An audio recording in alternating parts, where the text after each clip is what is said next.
Hey guys, welcome back to the channel. If you're new to the channel, don't forget to hit that subscribe button down below. And don't forget to hit that bell. Stay alert when we release new videos. Well, I got a few updates to show you guys.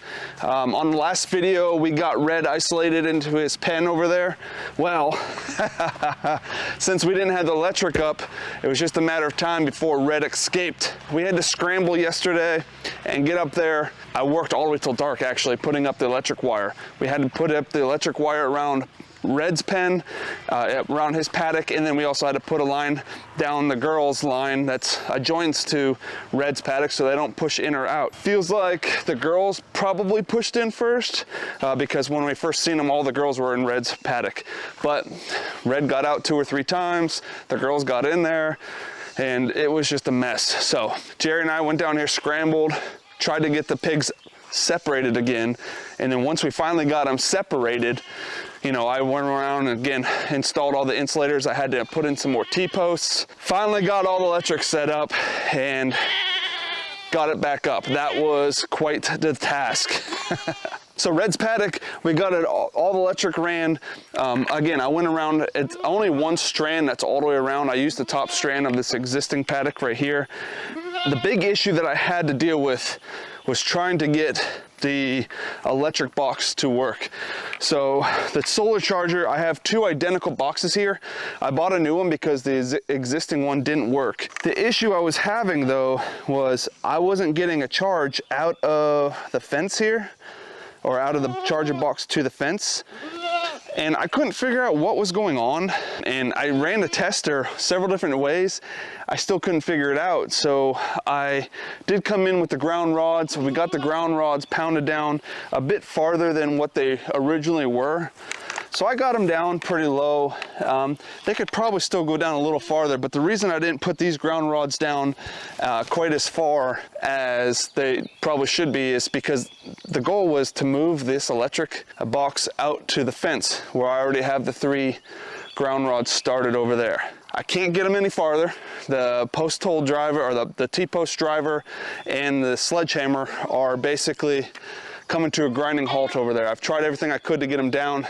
I'm thinking about buying a hammer drill or something, or some sort of a workaround to try to get those ground rods down and farther so we can move the electric box over there. But for now, temporarily, to keep Red from running out, breaking out into the girls, or vice versa, the girls breaking in, we just left it out over here. Once we got the ground rods down a little bit further, I changed out the wiring. I used a copper style wire here for the power, and then the ground rod over here is copper. And then again, I just reused the ground line that was in there. Jerry also went around yesterday in Red's paddock here, and she cleaned up all the branches and got the paddock looking really good. So you'll see all the low-hanging branches for most part are cut down and laying on the ground. It really opened the paddock up. It looks really good in there right now, and probably the best it's looked since we put it together. Where is Red? Probably in his house. Red, where you at, dude? Red, you in here, bud? Oh, sorry. Sorry. Looks like he's gonna need some more food, so we'll get him some more food here. And how's your water? Gonna redo your water? We still need to get a new water barrel for him.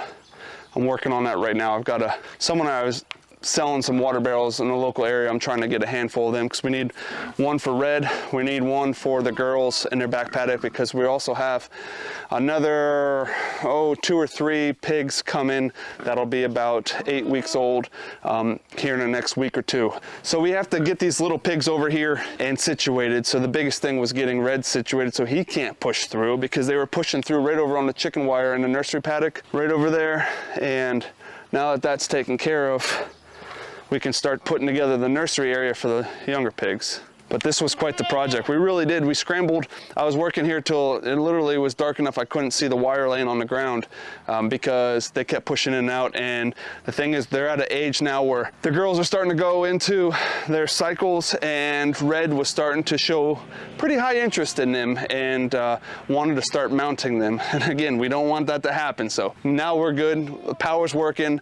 I've heard plenty of yelps from the pigs throughout the last 24 hours of them, or I should say the last 12 hours hours of them getting zipped and zapped up here on the fence. So I know it's on, it's working, and that is perfect. Right now, temporarily, we have that purple bucket that we're using for Red's feed. We just throw a couple scoops in there a day because he's not going to be eating out of the gravity feeder. We'll just regulate his feed.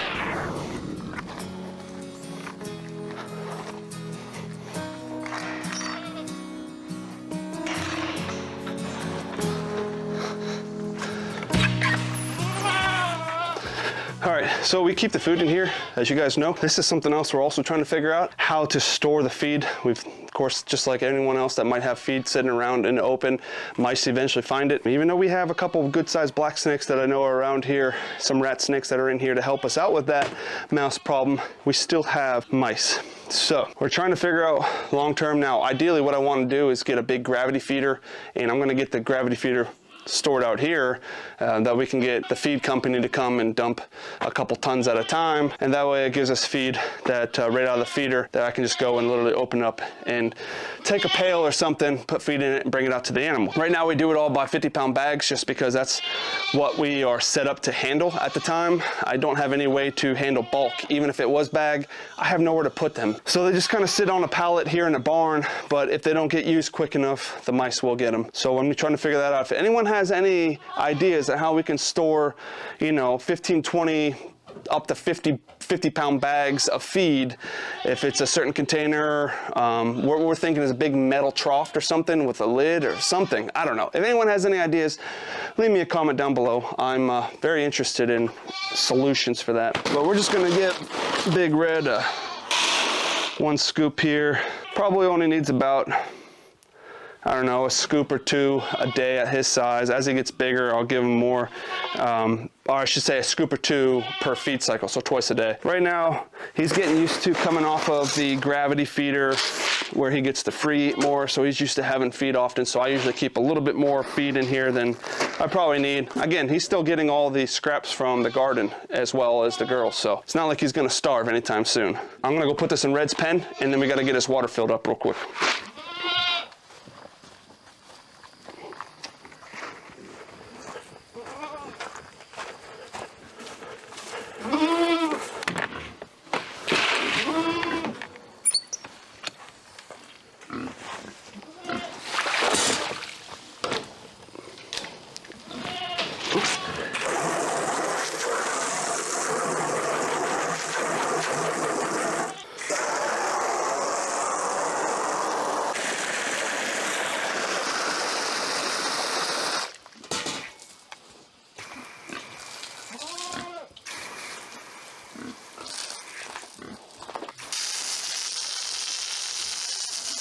Red already made his pen his home. He's already rooted up and got it comfortable in here, and he comes right in here when he wants to lay down and take a nap. It looks pretty comfy. Man, I can't believe how crazy wide open it is out here now. That's nuts. All right, well, while I'm here, we might as well check the ladies' feed. What's going on, Tammy Tan Girl? Oh, that's going on, Tassels. Oh, they've got plenty. But usually what happens on these is the food gets clogged up down at the bottom because they chew and eat with that lid open.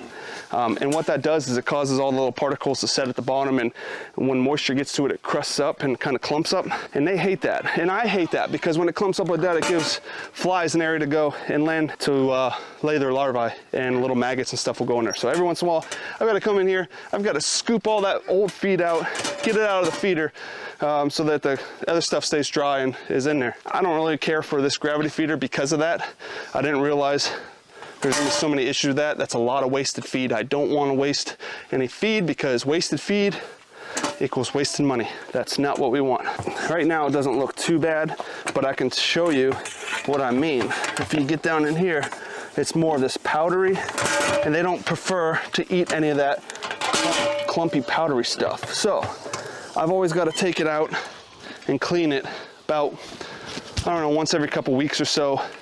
That way the good feed can start falling down into the trough area where they eat. So the girls as well have all their electric wire ran down. This is where they were getting out, where the rock is. They were pushing out here. I put a couple other T-posts, reinforced this fence, and then ran the hot line all the way down. And it connects all the way around the paddock, all the way around there for red. That way the girls hopefully don't push in through over into Red's paddock. Now I still need to come out here and work on one other line. I need to go from the corner of the barn down this other side of the nursery paddock, because I need to be able to use the nursery paddock in the existing house for the new pigs, the baby pigs, and the bigger girls will be over here. And I'm gonna open up the gate on the other side so they can get into the livestock trailer as their new house, put a tarp over that, and make it homey and comfortable for them with some hay and whatnot up there. All that has to happen within the next 2 weeks, so stay tuned. I'm sure I'll have updates on that as well. All right, the pig chores are done. Well, actually, one thing that I could probably do right here is a somewhat temporary workaround for the feed issue with the mice. Not really for the bulk supply, but this will fit, what's this say, 80 pounds. And this will be about 1.5 bags, almost 2 bags if they're smaller bags. We can open a bag of feed and put it in there to keep it clean and dry. The bag right now that I have open for Red is just sitting in there, and the goats as well. So we got 2 different containers, one for a bag of goat feed, one for a bag of pig feed. And this is just Tough Stuff products. This is feed and seed storage containers that have these locking lids. We like these because these will hold it, and not only does that lock it, but this also spins. So spins on, spins off, locks, just like that. So we'll get that feed put in there here eventually. I don't know, I'm gonna have to, when I go to open up a new bag of feed, I'll just use this container instead. We'll put it in there. I should be done with his feed, I don't know, another day or 2, but I can probably add that to another bag and it'll probably all still fit in there. Update number 2 I want to show you guys. First one was Red's paddock, but update number 2 is over at the ducks area. All right, so 2 videos ago, you would have saw Jerry and I putting together the duck enclosure, the new kennel that was around the duck house here. Since then, we were able to get the enclosure pushed up against the fence, and Jerry has come out here and connected the fences, opened them up, blocked off the other chicken runs, and now we have Pie and Daddy Duck by themselves in the new duck enclosure here. Jerry also went in on the duck house itself and did all the work. She took off the nesting box that was on that far side, the middle divider wall that was inside the coop or the duck house there, built the ramp, tied it up there to the window, and just got it all situated for them, put all the pine shavings inside, and that's the duck's new house. Right now, she is working on getting the roof taken care of here, a little bit more secure. We threw up just a cheap tarp that we had in the shed, just temporarily, just so that the ducks couldn't fly out or anything couldn't fly in here and get them. But she's taking all that down now, and what she got was chicken wire here, which this is a 6-foot tall chicken wire.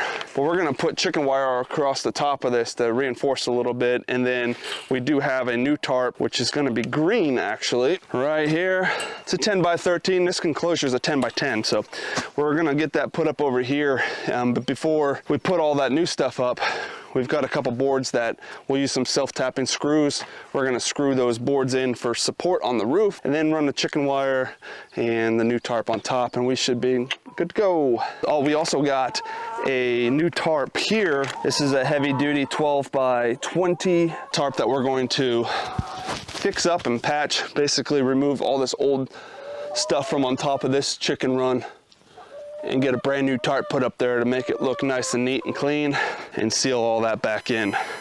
I figured I'd answer a couple questions here for some people that may have concerns about the chicken wire or how we're building out our infrastructure here on the farm. So the way we've been doing things is what I would like to call semi-permanent, right? It's not as temporary as putting up a Premier One fence, but it's also not as permanent as building an entire barn, enclosure, or anything out of wood or steel. We do this because it's fairly easy to grow and expand when you're using a T-post and chicken wire method here. Again, we're using the chicken wire across all the tops here really for protection for all of our birds. We don't want any airborne predators to fly in there, or we're also trying to keep, you know, the possums and raccoons and anything that can climb up on top of the enclosure out from scratching through. Another reason why we are doing what we do is because we're not 100% sure how we're going to set up our farm yet. You know, we're still, you know, we haven't even been here 2 years. As we're growing out here at Ferko Family Farm, we're trying to figure out where do we want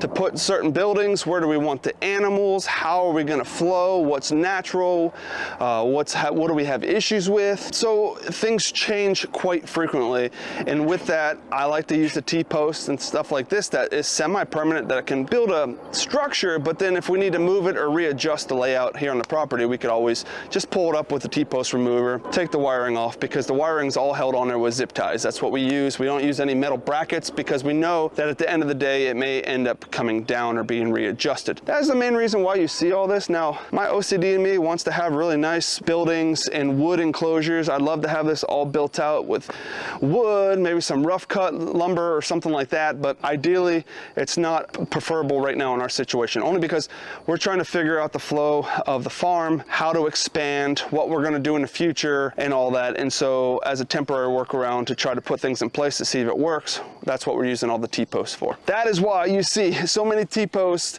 chicken wire, and the welded wire fencing here on our farm. Hopefully down the road, I don't know if it's going to be months, years, or whatever the case may be, I would like to replace a lot of this temporary stuff with more permanent structure, like nice wood posts, some nice fencing, things like that. So that'll eventually come, but right now as we're building out our areas for our chickens and ducks and the goats and the pigs, we're really just using a lot of the T-posts to be able to put in the welded wire fence with zip ties. And then with the pigs, I know that's not going to hold the pigs in. They'll blow right through all that. But what we do with the pigs is we run the strand, 1 or 2 strands of hot wire, so that it keeps them from pushing into the fence. So that's our workaround right now. That's kind of what we're doing here on our farm. Not probably ideal in every situation, and I get that. Not the prettiest looking stuff that's here, but again, it's not all permanent. It's just short-term permanent.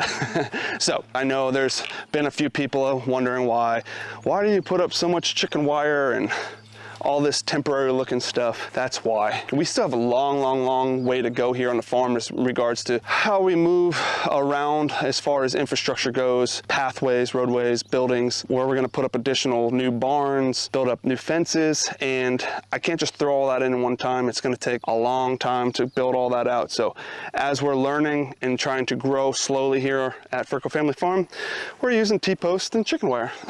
How's it coming? I need like 4 more hands. For those that have worked with chicken wire, you know, you can't do anything with chicken wire without coming away with scratches and cuts and gouges. And is this a new one? That's not chicken wire, but... Huh.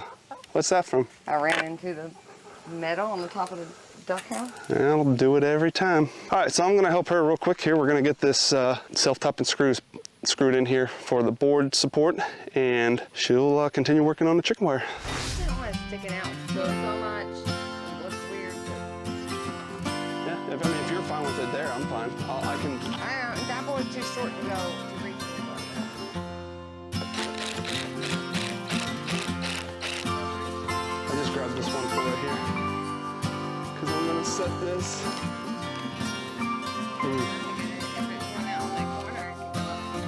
If I can get it flat right here. I mean, I guess I could put it on this corner. I just would have to.